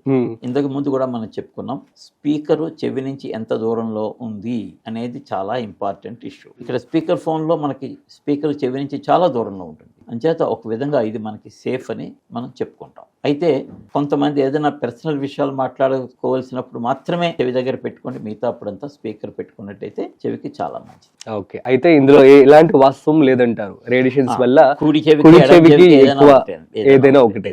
సో నెక్స్ట్ వచ్చేసి సోర్ థ్రోట్, సో తర్వాత కఫ్ కావచ్చు, ఇదంతా ఎట్లా వస్తుంది, దీనికి సంబంధించి ఎటువంటి జాగ్రత్తలు తీసుకోవాలి? అయితే ఇక్కడ నేను ఇంకొక విషయం చెప్తానండి. కాఫ్, సోర్ థ్రోట్, కోల్డ్, ఈ మూడు కూడా 100కి 95 సార్లు 98 సార్లు వైరల్ ఇన్ఫెక్షన్ వల్ల వస్తుందండి. ఓకే, చాలా మంది తెలియక మెడికల్ షాప్కి వెళ్ళి యాంటీబయాటిక్ మందులు తీసుకుని వేసేసుకుంటారు 3-4 రోజులు. 4 రోజుల తర్వాత తగ్గిపోయింది, అమ్మయ్య నేను మందులు వేసుకున్నాను తగ్గిపోయింది అనుకుంటారు. కాదు, ఈ వైరల్ ఇన్ఫెక్షన్స్ అన్నీ కూడా 100కి 95 సార్లు మనం ఏమీ చేయకపోయినా సరే వాటంతట అవే 5 రోజుల్లో తగ్గుతాయి. ఓకే, ఈ పరిస్థితుల్లో యాంటీబయాటిక్ మందులు వాడకూడదు. అలాగే లూజ్ మోషన్స్ మొదటి 24 గంటల్లో లూజ్ మోషన్స్ వైరల్ ఇన్ఫెక్షన్ వల్ల అయితే కనుక తగ్గిపోతాయి, వేరే కారణం వల్ల అయితే తగ్గవు. సో అందుకనే యాంటీబయాటిక్ మందులు మొదటి 24 గంటల్లో లూజ్ మోషన్స్ అప్పుడు వాడకూడదు. అలానే చెవి, ముక్కు, గొంతు ఇన్ఫెక్షన్స్ వచ్చినప్పుడు కూడా ప్రధానమైనటువంటి కారణం వైరస్ అండి. ఓకే, చాలా మంది తెలియక ఈ వైరల్ ఇన్ఫెక్షన్ వచ్చినప్పుడు యాంటీబయాటిక్ మందులు వాడేస్తూ ఉంటారు. అది ఎట్టి పరిస్థితుల్లోనూ కరెక్ట్ కాదు. ఎందుకంటే అనవసరంగా మీరు యాంటీబయాటిక్ మందులు వాడినప్పుడు శరీరంలో ఎక్కడో ఉన్నటువంటి బ్యాక్టీరియా రెసిస్టెన్స్ ని డెవలప్ చేసుకుంటారు. ఓకే, అయితే అదే యాంటీబయాటిక్ మందు పూర్తి కోర్సు వాడినట్టయితే ఈ రెసిస్టెన్స్ డెవలప్ చేసుకోవడం అనేటువంటి ఇబ్బంది ఉండదు. కానీ 3 రోజులు, 5 రోజులు, 4 రోజులు వాడి ఆపేసినట్టయితే బాడీలో ఉన్న బ్యాక్టీరియా ఆ మందుని రుచి చూసి దానికి విరుగుడిని తయారు చేసుకో. ఓకే, అంటే ఇక్కడ ఏంటంటే సింపుల్ అండి, పావుని కొడితే చచ్చిపోయేటట్టు కొట్టాలి, లేదంటే అసలు కొట్టద్దు, అదే వెళ్ళిపోద్ది. పావుని కొద్దిగా కొట్టేమనుకోండి అది వచ్చి మన కాటేస్తుంది. అవును, ఈ బ్యాక్టీరియాకి యాంటీబయాటిక్ ఇవ్వడం కూడా అంతే. ఇస్తే బ్యాక్టీరియా చనిపోయే డోసు చనిపోయేంత వరకు యాంటీబయాటిక్ ఇవ్వాలి. ఓకే, లేకుండా 3 రోజులు, 4 రోజులు, 5 రోజులు ఇచ్చి ఆపేస్తే ఆ బ్యాక్టీరియా రెసిస్టెన్స్ డెవలప్ చేసుకుంటాయి. ఎప్పుడు యాంటీబయాటిక్ వాడాలి, ఎప్పుడు వాడకూడదు, 100కి 95% యాంటీబయాటిక్ వాడాల్సిన అవసరం లేదు. ఓకే, అయితే ఏది వైరల్ ఇన్ఫెక్షన్, ఏది బ్యాక్టీరియల్ ఇన్ఫెక్షన్ ఎలా తెలుసుకుంటాము అంటే ఇక్కడ మనం చూడాల్సింది ఏంటంటే వైరల్ ఇన్ఫెక్షన్ సాధారణంగా లేదా 24 గంటలో ముక్కులో కానీ, గొంతులో కానీ, ఊపిరితిత్తుల్లో కానీ మొదలయ్యి మిగతా చోట్లకు కూడా 24 గంటల్లో పాకుపోతుంది. ఓకే, వైరల్ ఇన్ఫెక్షన్ తో పాటు పూర్తిగా ఫీవర్ ఉంటుంది, మరీ ఎక్కువ ఫీవర్ 102, 103 డిగ్రీలు ఫారెన్హీట్ యావరేజ్ గా తెలుస్తుంది. లో గ్రేడ్ ఫీవర్ ఉంటుంది. తర్వాత వైరల్ ఇన్ఫెక్షన్ తో ఎప్పుడూ కూడా బాడీ పెయిన్స్ ఉంటాయి, అదే బ్యాక్టీరియల్ ఇన్ఫెక్షన్ లో అవి ఉండవు. ఓకే, తర్వాత దగ్గినప్పుడు వచ్చే కఫం తెల్లగా ఉంటుంది, పసుపు రంగులో గాని, ఆకుపచ్చ రంగులో గాని ఉండదు. ఓకే, సో ఇవన్నీ వైరల్ ఇన్ఫెక్షన్ కింద గమనించి కావాలంటే యాంటీవైరల్ మందులు వేసుకోవచ్చు, లేదంటే ఇందాక మనం చెప్పుకున్నట్టు వేడి నీళ్లలో పసుపు వేసి ఆవిరి పీల్చొచ్చు. అలాగే కొద్దిగా పసుపు, కొద్దిగా మిరియం పాలలో కలుపుకుని నీళ్లలో కలుపుకుని తాగొచ్చు. లేదు అనుకంటే చిటికెడు పసుపు, 2 మిరియాలు నోట్లో వేసుకుని మింగినా సరే మన యాంటీవైరల్ గా ఈ 2 కూడా చాలా బాగా పనిచేస్తాయి. అయితే మళ్ళీ చెప్తున్నామండి, యాంటీబయాటిక్ మందులు వాడినట్టయితే అది పూర్తి కోర్సు వాడాలి, మధ్యలో మిస్ అవ్వకూడదు. మిస్ అయితే దానికి ప్రత్యామ్నాయం ఏమిటి అనేది డాక్టర్ని అడిగి తెలుసుకుని అది పాటించాలి. ఓకే, సగం కోర్సు వాడడం ఎట్టి పరిస్థితుల్లోనూ చేయకూడదు. మధ్యలో యాంటీబయాటిక్ మందులు మిస్ అయినట్టయితే గనక శరీరంలో మనం వాడుతున్నటువంటి ఏ బ్యాక్టీరియా కోసం ఇది వాడుతున్నా ఆ బ్యాక్టీరియా ఆ మందుకి రెసిస్టెన్స్ డెవలప్ చేస్తుంది. ఓకే, అంటే కంటిన్యూస్ గా యాంటీబయాటిక్ వెళ్తూ ఉంటే బ్యాక్టీరియా చనిపోతుంది. కొద్ది గంటలు మందు ఇచ్చి తర్వాత ఆపేస్తే ఆ మందుకి అది చనిపోలేదు, మందుకి ఇబ్బంది పడింది, ఆ ఇబ్బంది నుంచి అది యాంటీబయాటిక్ ని ఎలా చంపాలి అనేది నేర్చుకుంటుంది అనమాట. నెక్స్ట్ వచ్చేసి చాలా మంది కూడాను ఇయర్ డ్రాప్స్ వేసుకుంటూ ఉంటారు, ఏదైనా పెయిన్ వచ్చినా సరే సడన్ గా వెళ్ళిపోయి తెచ్చేసుకొని ఇయర్ డ్రాప్స్ వేసుకుంటూ చెవిన పనగానే వెళ్ళి షాప్ కి వెళ్ళి సిప్రోఫ్లాక్సాసిన్ లేదా జెంటామేసిన్ లాంటి మందులు ఇయర్ డ్రాప్స్ తెచ్చుకుని వేసుకుంటూ ఉంటారు. అయితే ఇది ఎంతవరకు అవసరమని ఆలోచిస్తే అవసరం లేదండి. చెవి నొప్పి రావడానికి ముఖ్యంగా కారణం ఏంటంటే ముక్కులో ఇన్ఫెక్షన్. ఓకే, మనం మొదట చెప్పుకున్నట్టు ముక్కులో చుక్కల మందు వేసుకుని ఆక్సిమెటజోలిన్, జైలోమెటజోలిన్ చుక్కల మందు వేసుకుని వేడి నీళ్ళు ఆవిరి పీల్చడం సరైన పద్ధతి. చెవిలో వచ్చే ఇన్ఫెక్షన్స్ లో 100కి 99 ముక్కు నుంచే వస్తాయి. ఉంటాయి. ఓకే. ముక్కులో ఇన్ఫెక్షన్ చెవికి స్ప్రెడ్ అవుతుంది. సాధారణంగా చెవిలో డైరెక్ట్ గా ఇన్ఫెక్షన్ రాదు. అయితే చెవి నుంచి చీము కారడం అనే వ్యాధి ఉన్న వాళ్ళు ఇందాక చెప్పినటువంటి యాంటీబయాటిక్ చుక్కల మందు వాడాలి. అయితే చెవిలో చీము కారడంతో పాటు లేదా చెవి నొప్పితో పాటు చెవిలో దురద ఉన్నట్టయితే, ఇచింగ్ ఉన్నట్టయితే గనక అది ఫంగల్ ఇన్ఫెక్షన్ అని అనుమానించాలి. ఫంగల్ ఇన్ఫెక్షన్ ఉన్న సందర్భంలో యాంటీబయాటిక్ మందులు వాడినట్టయితే ఫంగస్ విపరీతంగా పెరుగుతుంది. ఈ భూమి మీద ప్రతి చోట కూడా బ్యాక్టీరియా, ఫంగస్ ఈ రెండు ఇప్పుడు ఫైట్ చేసుకుంటూ ఉంటాయి. ఓకే. మన శరీరంలో కూడా, మన శరీరం మీద కూడా ఫంగస్, బ్యాక్టీరియా రెండు ఫైట్ చేస్తాయి. మన శరీరం మీద కొన్ని కోటాను కోట్ల బ్యాక్టీరియా ఉంటాయి. ఈ బ్యాక్టీరియా మనని ఫంగస్ నుంచి కాపాడదు. ఓకే. ఇప్పుడు మనం చేసిన పొరపాటు ఏంటి? చెవిలోకి యాంటీబయాటిక్ మందు వాడడం వల్ల చెవిలో ఉన్నటువంటి బ్యాక్టీరియాని మనం చంపేస్తాం. అంటే మనని కాపాడే సెక్యూరిటీని మనమే చంపేస్తే ఫంగస్ విజృంభిస్తుంది. అంచేత యాంటీబయాటిక్ మందులు ఏ కారణం లేకుండా, సరైన కారణం లేకుండా ఎట్టి పరిస్థితుల్లోనూ చెవిలోకి వాడకూడదు. ఓకే. అయితే చెవి నొప్పి కారణం ఏంటి అని చూస్తే మధ్య చెవిలో ఇన్ఫెక్షన్ ప్రధానమైనటువంటి కారణం. మధ్య చెవిలో ఇన్ఫెక్షన్ ఉన్నప్పుడు ఇన్ఫెక్షన్ రావడానికి కారణం ముక్కు. అంచేత ఇక్కడ ముక్కుకి కావలసినటువంటి మందులు వాడినట్టయితే ఇన్ఫెక్షన్ కంట్రోల్ అయిపోతుంది. తర్వాత వీలు చూసుకుని మీరు డాక్టర్ని కలవచ్చు. ఓకే. టినిటస్ అంటే ఏంటి? అదే విధంగా ఇప్పుడు యువతలో ఎక్కువగా వస్తుందని చెప్పి వింటున్నాం. అసలు ఏంటి సార్ అసలు టినిటస్? మీరు చెప్పగానే నాకు కొద్దిగా డిప్రెషన్ వస్తుంది. ఎంచేతంటే టినిటస్ని ఇప్పటికీ కూడా మేము నయం చేయలేకపోతాం. చాలా కేసుల్లో టినిటస్ అనేది ఎందుకు వస్తుంది అంటే వినికిడికి సంబంధించిన కాక్లియాలో కానీ, వినికిడి నరంలో కానీ, బ్రెయిన్ లోపల వినికిడిని గ్రహించే సెంటర్లో కానీ ఏదైనా వీక్నెస్ ఉన్నట్టయితే గనక నరం వీక్నెస్ అనుకోవచ్చు. ఈ టినిటస్ అనేది వస్తుంది. సింపుల్ అండి. ఇదివరకు మన ఇంట్లో ట్యూబ్ లైట్, చోక్ ఉంటాయి. చోక్ వీక్ అయింది అనుకోండి, సౌండ్ వస్తుంది. అలానే వినికిడి నరం ఎక్కడైనా వీక్ అయినప్పుడు సౌండ్ వస్తుంది. సౌండ్ అంటే ఏంటంటే అండి, ఇప్పుడు చెవిలో నరాలు ఉన్నాయనుకున్నాం కదండి, బ్రెయిన్ లోను మన శరీరం నిండా నరాలు. ప్రతి నరానికి ఒక ఇన్సులేషన్ కవర్ ఉంటుంది. మన ఎలక్ట్రికల్ వైర్స్ కి ప్లాస్టిక్ ఎలా ఉంటుందో అలానే నరానికి ఇన్సులేషన్ కవర్. ఈ ఇన్సులేషన్ దెబ్బతిన్నప్పుడు కరెంటు జంప్ అవుతుంది. ఓకే. అదే టినిటస్. అంటే ఇప్పుడు సింపుల్ అండి, మనం ప్లగ్ పెడతాము సాకెట్ లో, అది కొద్దిగా లూజ్ గా ఉంటే మన సౌండ్ వస్తుంది. అవును. ఎందుకు వస్తుంది ఆ సౌండ్? కరెంటు జంప్ అయినప్పుడు ఆ సౌండ్ వస్తుంది. అలానే వినికిడి నరాల్లో డ్యామేజ్ అయినప్పుడు, కరెంట్ జంప్ అవుతున్నప్పుడు సౌండ్ వస్తుంది. అంటే వినికిడి నరం డ్యామేజ్ అయ్యింది. ఇక్కడ ఇబ్బంది ఏంటంటే వినికిడి నరం డ్యామేజ్ అవ్వడానికి గల కారణాలు చాలా ఉన్నాయి. వాటిని పట్టుకోవడం మాకు కష్టం. ఏదైనా స్ట్రక్చరల్ లోపం ఉంటే గనక మేము దాన్ని రకరకాల స్కానింగ్ల ద్వారా, టెస్ట్ ద్వారా మేము పట్టుకోగలుగుతాం. అవి పనిచేసే విధానంలో ఎలక్ట్రికల్ లోపాలు ఉన్నప్పుడు మేము పట్టుకోలేము. అంటే ఏదైనా బ్రెయిన్ లోపల ఒక ట్యూమర్ వచ్చింది, నరం మీద ట్యూమర్ వచ్చింది, చెవిలో ట్యూమర్ వచ్చింది, ఇన్ఫెక్షన్ ఉంది, స్కానింగ్ చేస్తాము. లేదా ఆ రోగి చనిపోయిన తర్వాత మేము అది కోసి దాన్ని పరీక్ష చేసి నేర్చుకుంటాం. అయితే ఇది ఎలక్ట్రికల్ ప్రాబ్లం. మనిషి బతుకున్నప్పుడే ఆ లోపం ఉంటుంది. మనిషి చనిపోయిన నరం చూస్తే బాగానే ఉంటుంది, లోపం ఎక్కడుందో మనకు తెలియదు. అందుచేత ఈ వినికిడిలో ఈ టినిటస్ అనే లోపం మాకు చాలా డిప్రెషన్ గా అనిపిస్తుంది, చాలా ఇబ్బందికరంగా ఉంటుంది. అయితే ఈ లోపానికి గల కారణాన్ని గనక మేము పట్టుకోగలిగినట్టయితే, దాన్ని నివారిస్తే, దాన్ని సరిచేస్తే ఈ టినిటస్ ఎంతో కొంత తగ్గే ఛాన్స్ ఉంది. అంతేకాకుండా పెరగకుండా ఉంటుంది డెఫినెట్ గా. ఇది మేము చేయగలిగేది. అయితే ఈ వినికిడిలో టినిటస్ ని కలుగు చేసినటువంటి కారణాన్ని మనం సరి చేయకపోతే అది ఇంకో చోట వేరే లోపాన్ని కూడా కలుగు చేయదు. అంచేత వినికిడి రోగులు కొద్దిగా టెస్టులు ఎక్కువ చేయించుకోవాల్సి ఉంటుంది. లోపాన్ని ఎక్కడున్నది అనేది గమనించి, దాన్ని గ్రహించి, దాన్ని సరి చేయాల్సిన అవసరం ఉంది. అయితే టినిటస్ లో ఎంత ఇంప్రూవ్మెంట్ వస్తుంది అనేది మనం చెప్పలేము. సో ఇప్పుడు మనం చూస్తున్నట్లయితే టెక్నాలజీ బాగా పెరిగిపోయింది. చిన్నపిల్లల దగ్గర నుంచి అందరూ మొబైల్స్ యూస్ చేస్తూ ఉన్నారు, ఈవెన్ ద హెడ్సెట్స్ కావచ్చు. సో దీని ద్వారా పిల్లల్లో ఇప్పుడు ఎక్కువ వినికిడి కావచ్చు, థ్రోట్ ఇన్ఫెక్షన్స్ కావచ్చు, ఏమైనా వస్తున్నాయా? అసలు ఎలాంటి కేసెస్ మీరు రెగ్యులర్ గా చూస్తూ ఉంటారు? ఈ ఫోన్స్ చూడడం వల్ల ఈ వినికిడి లోపాలు కానీ, ఇన్ఫెక్షన్స్ కానీ ఏమి రావు. కానీ పిల్లల్లో మాట్లాడే శక్తి తగ్గిపోయి ఎలా మాట్లాడాలి అనేది నేర్చుకునే అవకాశం ఉంటుంది. ముఖ్యంగా కొంతమంది పిల్లల్లో, మా పిల్లవాడికి 2 ఏళ్ళు అయింది, 3 ఏళ్ళు అంటే ఇంకా మాట్లాడటం లేదు.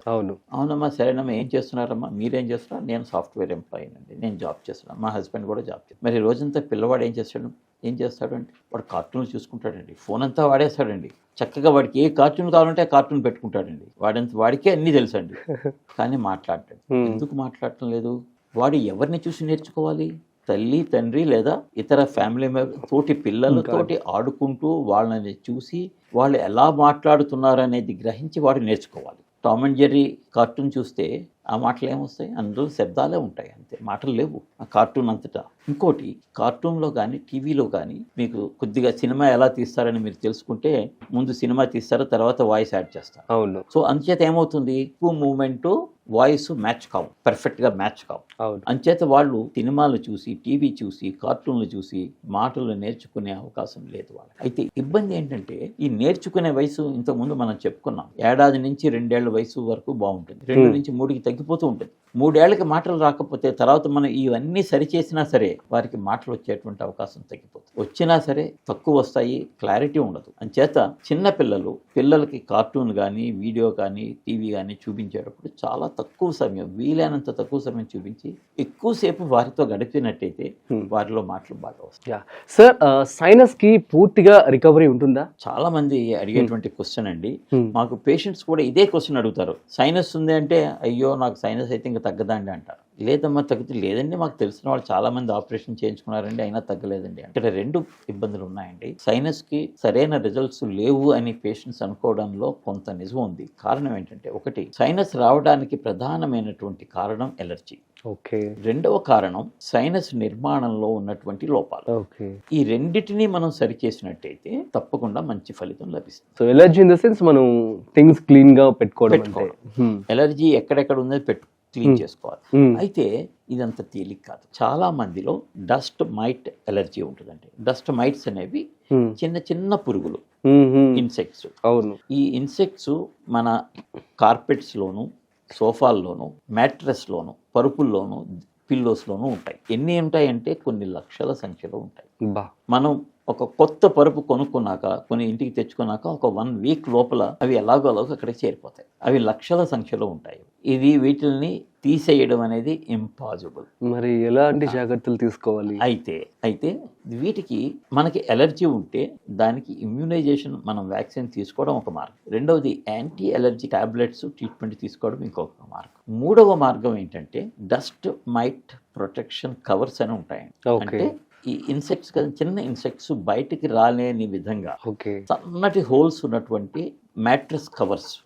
ఇది వాడినట్టయితే ఇవి బయటికి రాలేక లోపలే ఉండిపోతాయి, చనిపోతాయి, ఇబ్బంది. ఇది ఒక్కటే మనకి అందుబాటులో ఉన్న ట్రీట్మెంట్. అయితే ఈ డస్ట్ మైట్ కవర్ కాస్ట్ ఎంతరా అంటే, అది పరుపు కాస్ట్ 30,000 ఉంటే కవర్ కాస్ట్ కూడా 30,000. సో ఇది కష్టం అయ్యేది కాదు. కానీ ఇప్పుడు మందుల కోసం 30,000 ఖర్చు పెట్టే బదులు కవర్ కొనాలి. అయితే ఈ కవర్స్ కాస్ట్ ఎక్కువ ఉన్నప్పటికీ కూడా వీటి లైఫ్ దగ్గర 30 years. రెండవ కారణం పోలెన్, పుప్పటి రేణువులు. మన ఇంటి పక్కనే చెట్లు లేవండి అంటారు. ట్రీ పోలెన్, ముఖ్యంగా యూకలిప్టస్ చెట్లు మన జూబ్లీ హిల్స్ లో ఉన్నాయి, మనం బంజారా హిల్స్ లో ఉన్నాం. అయినా అక్కడ ఉన్నటువంటి పోలెన్ 10 kilometers ట్రావెల్ చేసి ఇప్పుడు మనం ఉన్న చోటికి కూడా రాగలదు. సో అంచేత ట్రీ పోలెన్ అనేది ఇబ్బంది. ఇంకా రకరకాల ఫుడ్స్ కూడా కొంతమందికి ఎలర్జీ ఉంటుంది. అయితే ఈ ఎలర్జీని మనం కంట్రోల్ చేయాలి. ఎలర్జీని ఎలా కంట్రోల్ చేయాలి అనేది చాలా పెద్ద టాపిక్, మనం ఇంకోసారి దాని గురించి మాట్లాడతాం. అయితే ఎలర్జీని కంట్రోల్ చేయాలి. ఎలర్జీ ఎందుకు వస్తుంది? ఇది ఒక జన్యుపరమైనటువంటి లక్షణం. అంటే మనలో ఉన్నటువంటి జీన్స్ మారవు కాబట్టి మనకి ఎలర్జీ అనేది మన జీవిత కాలం. అయితే ఒక ముఖ్య విషయము, మనకి మంచిగా అనిపించే విషయం ఇంకోటి ఏంటంటే, ఎలర్జీ అనేది ఒక సైకిల్లో ఉంటుంది. అంటే ఒక 10-12 ఏళ్ళు ఎక్కువ ఉంటుంది, తర్వాత ఒక 20 ఏళ్ళ వరకు ఉండదు, మళ్ళీ ఇంకో 10 ఏళ్ళు వస్తుంది. అందుచేత ఏం చేయాలంటే, మనం ఆ 10 ఏళ్ల సమయం ఎలర్జీ మందులు వాడుకుని ఎలర్జీని సప్రెస్ చేసినట్టయితే సైనస్ క్లియర్ అయ్యి. రెండవ కారణం, సైనస్ నిర్మాణంలో ఉన్నటువంటి లోపాన్ని మేము ఆపరేషన్ ద్వారా మేము సరిచేయాలి. ఇక్కడ ఇంకొక చిన్న సమస్య ఏంటంటే, చాలా మంది పేషెంట్స్ చెప్పేది ఏంటంటే, సార్ మా ఫ్రెండ్ లేదా మా రిలేటివ్ కజిన్ సర్జరీ చేయించుకున్నాడండి, చేయించుకున్న తర్వాత కూడా ఇలాగే ప్రాబ్లం వస్తుందండి. ఇక్కడ చిన్న ఇబ్బంది ఉందండి. సైనస్లు అనేవి ఇంచుమించుగా 30 నుంచి 40 వరకు ఉంటాయి. అన్ని సైనస్లు ఓపెన్ చేసి ఒక మంచి ఆపరేషన్ కనుక చేసినట్టయితే వారికి జీవిత కాలంలో మళ్ళీ సైనసైటిస్ రాదు అని నేను ఘంటాపథంగా చెప్పగలను. కానీ ఎలర్జీకి సంబంధించిన మందులు వాడుకోవాలి. ఇది మా ఈఎన్టీ హాస్పిటల్లో 199 మందికి మేము సైనసైటిస్ నుంచి పూర్తిగా విముక్తి కలుగ చేస్తున్నామని నేను గర్వంగా చెప్పుకోవాలి. Great, super sir. సో ఇక మీరు 700కు పైగా కోక్లియర్ ఇంప్లాంటేషన్ సర్జరీస్ చేయడం జరిగింది. అందులో ఏదైనా ఒక బెస్ట్ మెమరీ కావచ్చు, లేదంటే డిఫరెంట్ కేస్ అంటే ఏమని చెప్తారు? మేము చేసిన ఫస్ట్ ఆపరేషన్ గురించి నేను తప్పకుండా చెప్తానండి. ప్లీజ్. మేము ఆపరేషన్ చేసేటప్పుడు బాబు వయసు 2 సంవత్సరాలు. ఓకే. ఫాదరు మదరు ఒక కిరాణా షాప్ నడిపించుకుంటుంటారు. అయితే 2 సంవత్సరాల బాబు చాలా అల్లరి చేసేవాడు. ఆ అల్లరి చేస్తున్న బాబుని ఒక తండ్రి కానీ లేదా తల్లి కానీ పట్టుకుంటే రెండో వాళ్ళు బిజినెస్ చేస్తారు. ఇంటి పక్కనే షాపు. అయితే ఆ ఊళ్ళో వీళ్ళకి మంచి పేరు ఉన్నప్పటికీ కూడా ఒకళ్ళు పనిలో బాబుని చూసుకోవడంలో నిమగ్నమైపోవడం వల్ల బిజినెస్ సరిగ్గా నడిచేది కాదు, దెబ్బతిన్నారు. అయితే ఎందుకు ఇంత అల్లరి చేస్తున్నాడు అనే దానికి కారణం బాబుకి వినిపించదు. ఓకే. ఈ బాబుకి మేము కాక్లియర్ ఇంప్లాంట్ ఆపరేషన్ చేసిన తర్వాత బాబు చాలా కామ్ అయిపోయాడు, అల్లరి చేయడం మానేశాడు, ఏదైనా ఇస్తే ఆడుకుంటున్నాడు. చక్కగా వైఫ్ అండ్ హస్బెండ్ ఇద్దరూ కూడా బిజినెస్ చేసుకుని బిజినెస్ ఇంప్రూవ్ చేసుకున్నారు. గ్రేట్. వాళ్ళు ఆ ఆపరేషన్ కి అప్పట్లో, ఇది నేను చెప్పేది 20 సంవత్సరాల క్రితం, ఆపరేషన్ కి 7 లక్షలు తెచ్చుకోవడానికి చాలా కష్టపడి తెచ్చుకున్నారు. తర్వాత ఏడాది తర్వాత ఎలా ఉందమ్మా, ఎలా ఉంది బిజినెస్ అని అడిగితే చాలా బాగుందండి, బాబుకి మేము ఇప్పుడు ఏం అక్కర్లేదు, వాడికి ఏదో పుస్తకం పెడితే వాడే రాసుకుంటున్నాడు, ఆడుకుంటున్నాడు, మేము ఇద్దరు బిజినెస్ చేసుకుని మా బిజినెస్ బాగుందండి, మేము ఖర్చు పెట్టిన 7 లక్షలు మేము సంపాదించుకున్నామండి. It's a very very satisfying. And ఆ బాబు ఇవాళ ఇంజనీరింగ్ చేసి and is working in one of the public sector company. It is a very very satisfying moment to see him as an employee in a government organ, and he is contributing to the GDP of the government. Oh, great. Kada country GDP contribute చేస్తున్నాడు. Okay. And he is working in a missile factory. Oh, great. And he is helping us in the defense. Superb. And you are one of the reason for it అని కూడా చెప్పుకోవచ్చు. No, మాకంటే అండి ఈ cochlear implant అని తయారు చేసిన engineers కి మేము వాళ్ళని గుర్తు చేసుకోవాలి. It's their contribution. We are just putting the implant. Great. But they have made it after lot of research. They have created the implant. They are great and we should pay our respect. Super sir, thank you so much for sharing this excellent moment. Next వచ్చేసి throat cancer. So ఇది smoking వల్లే వస్తుంది అని చెప్పి అంటూ ఉంటారు. So దీంట్లో ఎలాంటి జాగ్రత్తలు తీసుకోవాలి, అసలు ఎందుకు వస్తుంది? థ్రోట్ క్యాన్సర్ రావడానికి స్మోకింగ్ ఒక కారణం, ఆల్కహాల్ ఒక కారణం, తర్వాత ఎసిడిటీ ఒక కారణం. ఇవన్నీ కాక కొంత జెనెటిక్ కారణాలు కూడా ఉంటాయి. అయితే ఏ కారణం వల్ల వచ్చినా సరే దాన్ని మొదటి లేదా రెండవ స్టేజ్ లో కనుక దాన్ని మనం కనుక్కున్నట్టయితే దాన్ని పూర్తిగా క్యూర్ చేసే అవకాశం. ఓకే. ఎంత సక్సెస్ రేట్ అంటే ఆపరేషన్ లేకుండా రేడియేషన్ ద్వారా 198 మందికి మనం నయం చేయాలి. Great. It's a very big and good success rate. Okay. అయితే ఈ ఇబ్బందిని మనం వీలైనంత తొందరగా గుర్తించాలి. మొదటి 2 స్టేజ్ల్లో కనుక కనుక్కుంటే మనం మంచి రిజల్ట్. మొదటి 2 స్టేజ్ల్లోనే దీన్ని పట్టుకోవాలి అంటే దీన్ని ఎలా గుర్తించాలి? ఒకటి, మన మాట లోపల స్వరంలో తేడా రావడం, కొద్దిగా బొంగురు గొంతు రావడం. 10 రోజులకు మించి బొంగురు గొంతు ఉన్నట్టయితే అది అనుమానించి, క్యాన్సర్ కాకపోవచ్చు, అనుమానించి దానికి సంబంధించిన టెస్టులు చేసుకోవాలి. ఓకే. అలానే తినేటప్పుడు మంట పుట్టడం, లేదా మార్నింగ్ ఉమ్మినప్పుడు రక్తం జీర కనిపించడం, తింటున్నప్పుడు షార్ప్ పెయిన్ ఉండడం, ఇవన్నీ కూడా థ్రోట్ క్యాన్సర్ యొక్క లక్షణాలు. మెడ లోపల కండలు అంటే గ్లాండ్స్ వాయడం కూడా థ్రోట్ క్యాన్సర్ లక్షణం. ఈ కండలు వాచ్ అయ్యి లేదా గ్రంథులు వాచ్ అయ్యి అంటే మన స్టేజ్ 3లోకి వెళ్ళిపోతున్నాం. ఓకే. అంచేత ఆ స్టేజ్ వరకు ఆగకుండానే ఇంతకు ముందు చెప్పిన లక్షణాలు ఉన్నప్పుడు గొంతు నొప్పి, గొంతు మారడం, బొంగురు గొంతు రావడం, వాయిస్ వాల్యూమ్ తగ్గడం, గొంతులో మంట రావడం, రక్తం జీర కనిపించడం, ఇలాంటివి వచ్చినట్టయితే ఏవో మందులు వాడడం కాకుండా వీడియో లెరింగోస్కోపీ అనే పరీక్ష ఈఎన్టీ వైద్యుల చేత చేయించుకున్నట్టయితే గొంతు లోపల వచ్చే క్యాన్సర్ ని ఎర్లీ స్టేజ్ లోనే మనం కనిపెట్టచ్చు. దాన్ని చిన్న ముక్క తీసి పరీక్షకి పంపించి దానికి రేడియేషన్ ట్రీట్మెంట్ ఇవ్వడం ద్వారా మంచి ఫలితాన్ని మనం సాధించవచ్చు. ఓకే. సో చాలా మంది వాయిస్ మనం చూస్తున్నట్లయితే కొంతమందికి బేస్ ఉంటుంది, అమ్మాయిలకి యూజువల్లీ హై పిచ్ ఉంటుంది, అబ్బాయిలకి లో పిచ్ ఉంటుంది. సో కొంతమంది వాయిస్ బేస్ లో కూడా డిఫరెన్సెస్ ఉంటాయి. ఇవన్నీ పుట్టుకతోనే వస్తాయంటారా, లేదు అంటే దీనికి సంబంధించి ఏమైనా ట్రైనింగ్ చేస్తే మారుతుంది అంటారా? తప్పకుండా మారుతుందండి. కృషి ఉంటే మనుషులు కృషులు అవుతారు. అండ్ ట్రైనింగ్ వల్ల వాయిస్ ని మార్చుకోవచ్చు, వాయిస్ ని ఇంప్రూవ్ చేసుకోవచ్చు. అయితే దీనికి స్పీచ్ థెరపిస్టులు అని ఉంటారు. అవును. అదొక ప్రత్యేకమైనటువంటి కోర్సు. వారి దగ్గర ట్రైనింగ్ తీసుకుని మార్పులు చేసుకునే పాసిబిలిటీ ఉంది. ఓకే. సో పిల్లల్లో వాళ్ళకి వినపడుతుంది కానీ మాట్లాడలేకపోతున్నారు, ఇది ఎందుకని వస్తుందంటారు? పిల్లల్లో వినిపించిన తర్వాత కూడా మాట్లాడలేకపోవడానికి కారణం ఇందాక మనం చెప్పుకున్నట్టు స్క్రీన్ టైం. అంటే అంతే. ఎక్కువ స్క్రీన్ టైం ఉన్నట్టయితే ముఖ్యంగా ఇది చూస్తున్నాం, వాళ్ళు మాట్లాడలేరు. చేత వాళ్ళు ఎవరి దగ్గర ఎవరైనా మాట్లాడుతున్నది చూస్తే నేర్చుకుంటారు. వాళ్ళకి ఎదురుగుండా ఎవరో మాట్లాడకపోతే ఎలా నేర్చుకుంటారు? నేర్చుకునే అవకాశం. అంటే నేను చూసినటువంటి ఒక కేసు, ఒక పాప సో ఆల్మోస్ట్ 6 to 7 years వినపడుతున్నాయి, ఒక 2-3 వర్డ్స్ మాత్రమే అంటుంది, మిగతా ఏవి మాట్లాడలేకపోతుంది. దీనికి రెండవ కారణం ఏంటంటే తెలివితేటలు తక్కువగా ఉండడం వల్ల కూడా ఇలాంటి పరిస్థితి రావచ్చు. ఓకే. మూడవ కారణం ఏంటంటే ఆటిజం అంటాం, అంటే అటెన్షన్ డెఫిసిట్. ఇందులో ఏమవుతుందంటే ఇందాక మనం చెప్పుకున్నా కదండి, మన ఫేస్ చూసి మన పెదాల కదలికలను గమనించి మాటలు నేర్చుకోవాలి. వీళ్ళు ఏంటంటే మన వైపే చూడరు, వారి లోకంలో వాడు ఆడుకుంటూ ఉంటారు. బట్ వాడు చాలా యాక్టివ్ అండి అంటారు. That is a depressing to me. Active అంటే మనతోటి ఉండాలి, వాడంతటా వాడు ఏదో ఆడుకుంటూ ఉంటే he will not learn from us. Okay. మనం అందరము కూడా అండి, మనం చదివి ఒక 30% నేర్చుకుంటాం, టీచర్ దగ్గర నుంచి ఒక 30% నేర్చుకుంటాం, 40% మన పక్కన ఉన్న తోటి విద్యార్థుల నుంచి, స్నేహితుల నుంచి నేర్చుకుంటాం. ఎగ్జాక్ట్లీ. సో ఇక్కడ వీడికి తోటి ఫ్రెండ్స్ తోటి మాట్లాడు, తోటి పిల్లలతోటి కలవడు, వాడంతటా వాడు ఆడుకుంటూ ఉంటే వాడు ఏం నేర్చుకుంటాడు? ఎప్పటికీ నేర్చుకుంటాడు. సో వీళ్ళకి అటెన్షన్ డెఫిసిట్ ని కరెక్ట్ చేయాలి, దానికి బిహేవియరల్ థెరపీ ఇచ్చి వాళ్ళని మార్చినట్టయితే వాళ్ళు చాలా మనలాగే చక్కగా మాట్లాడతారు. అంటే ఆటిజం అనేది రికవరీ చేయొచ్చు అంటారు, థెరపీ ద్వారా రికవరీ చేయొచ్చు. Okay, super sir, thank you so much. చాలా మంచి విషయాన్ని మీరు పంచుకోవడం జరిగింది. రాజు. అండ్ వన్స్ అగైన్ మీకు డాక్టర్స్ డే. అండ్ ఒక చిన్న, మీరు అంత టాపిక్స్ కూడా చాలా సీరియస్ గానే చెప్పడం జరిగింది, సో మీకోసం చిన్న ర్యాపిడ్ ఫైర్ రెడీ చేశాను. తప్పకుండా ఆ క్వశ్చన్స్ మీ మాటల్లో వినాలని చెప్పింది. తప్పకుండా. Let's start the rapid fire. Yes. So first one, headphones or bluetooth speakers, which is safer? Bluetooth. Okay. Tea or coffee, what is better for the voice? Tea. Tea better అవుతుంది. Tea is better. Okay. Loud weddings or silent retreats? Silent retreat. Okay. One bad habit ఏంటి doctors secretly hate in youth? Google. అవునా సార్? Okay. Google, and another thing is what we hate is they bring all the reports in their phone, and when we ask the report, they keep on checking. They take 5 minutes to, and after 5 minutes, sir, I'm not able to find the report. అవునా? So Google వల్ల మీకు ఇబ్బంది అయిపోతుంది. And they come with a wrong impression. Google is not 100% correct. Anybody can write anything in the Google. True. That will be there. And Google gives information. It doesn't give knowledge. Okay. Knowledge is different, information is different. True. So they get a lot of information. Unfortunately, they think they are having the knowledge. And they get treated from that.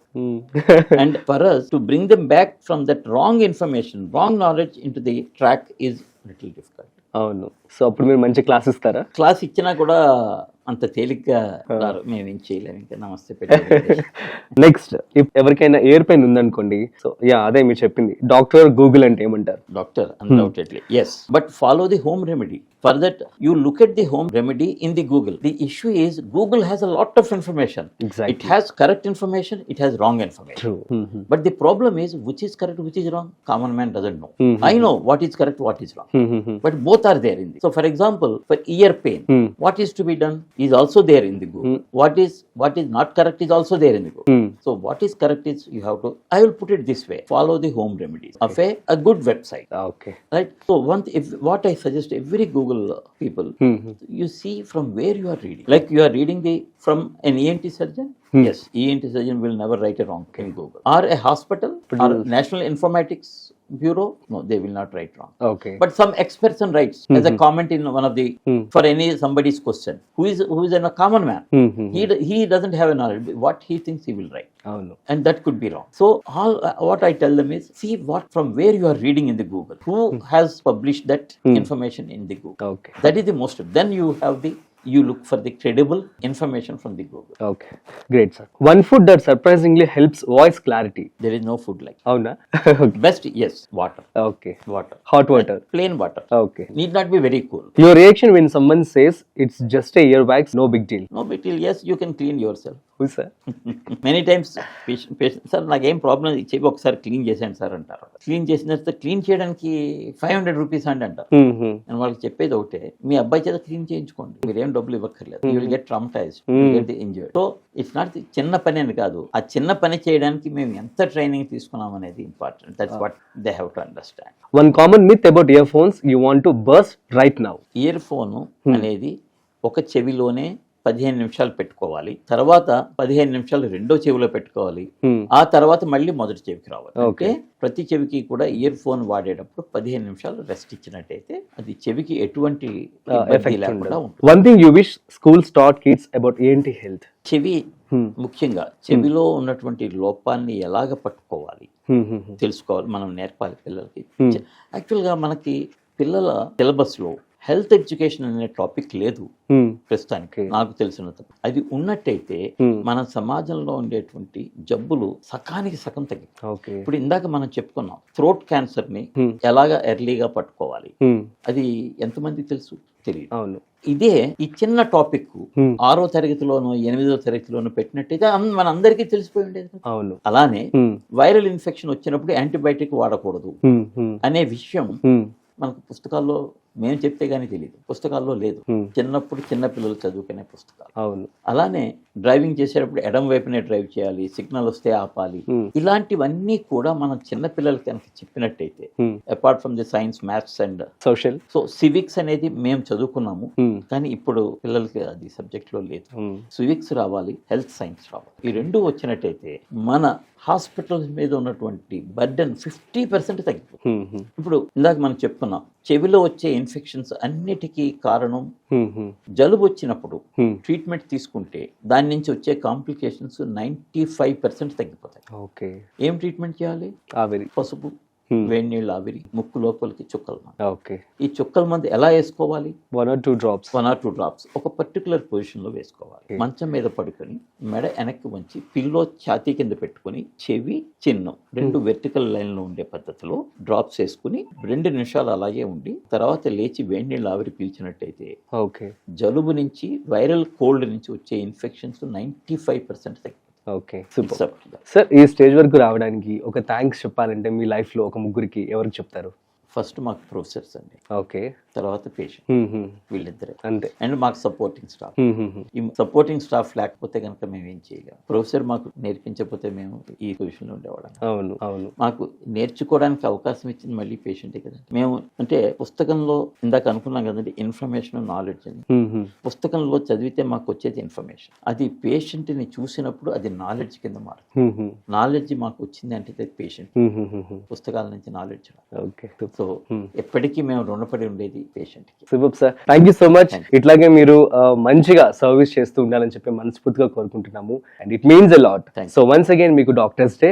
Guys, అర్థమైంది కదా. So ENT specialist Meghnath గారు చాలా మంచి విషయాలు అయితే మనతో పంచుకోవడం జరిగింది.